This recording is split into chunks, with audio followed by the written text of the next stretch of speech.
Up from tornado damage yesterday, and we're not out of the woods yet. No, we're tracking a strong cold front that's going to be moving into the area tomorrow afternoon, tomorrow evening, and that's going to be the time frame we'll see another round of severe weather possible, guys. Between now and then, still a chance for showers and more thunderstorms. Things are pretty quiet out there right now here in eastern Oklahoma. Not the case as you move to the west.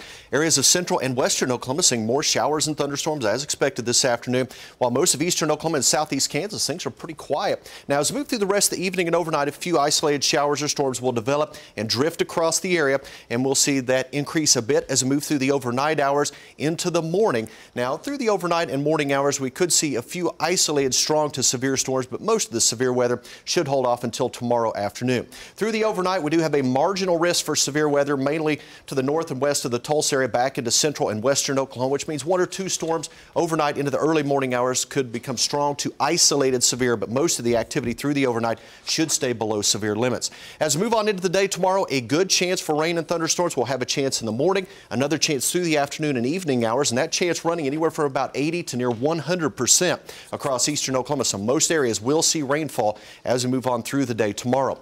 As we move into the afternoon and early evening hours in advance of a strong cold front that'll be moving in, we'll see a line of thunderstorms develop out to our west, and they'll race across eastern Oklahoma during the late afternoon and evening hours, and that's going to be the time frame we'll see the highest likelihood of severe weather. At this time, we have a slight risk for severe weather in the yellow shading, which does include all of southeast Kansas and eastern Oklahoma, as we expect that line of storms to develop out to the west and then race across our area tomorrow evening.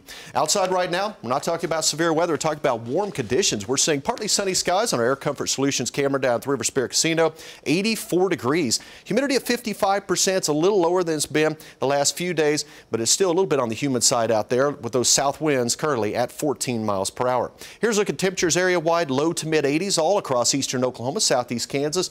The lone exception up around Ponca City with showers and thunderstorms in the vicinity. In Kay County, it's only 67 degrees, so temperatures much cooler to our north and west.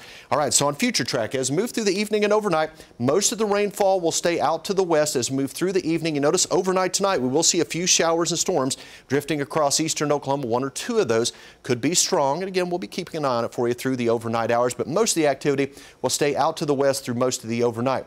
We'll see temperatures tomorrow morning start off generally in the upper 60s to around 70 degrees. Quite warm for this time of the year to start the morning off. Our average low this time of year, 53 degrees, so you can tell it is warm as we start tomorrow morning. Through the morning hours, scattered showers and thunderstorms, but a better chance of rain and storms moving in during the late afternoon and evening hours with this line of thunderstorms, and that's going to be the line that will have the highest likelihood of seeing severe weather. At this time, it looks like straight line winds will be the main threats with this line of thunderstorms as it moves on through, but we can't rule out an isolated tornado or two, so we're going to have to keep watch of that as we move on through the evening hours tomorrow. Highs tomorrow generally running in the 70s, so temperature-wise not bad, a little cooler than what we saw for today. But after that, we'll see that cold front pass on through tomorrow, late evening and overnight, down to 52 for tomorrow night, 67 on Wednesday. How about 64 on Thursday? Then we're going to see a cold, showery day on Friday and again on Saturday with highs only in the low to mid 60s. And then next week, another shot of cool air comes in. Next Monday, 58 degrees for a high. And that morning, some locations will be in the 30s for morning lows. So we're definitely transitioning right on into fall across the area. Going from hot to cold real quick. It's typical October in this one, moving from summer to fall very, very quickly. So it's moving our direction the next 24 hours. Like flipping a switch. Sure is. All right.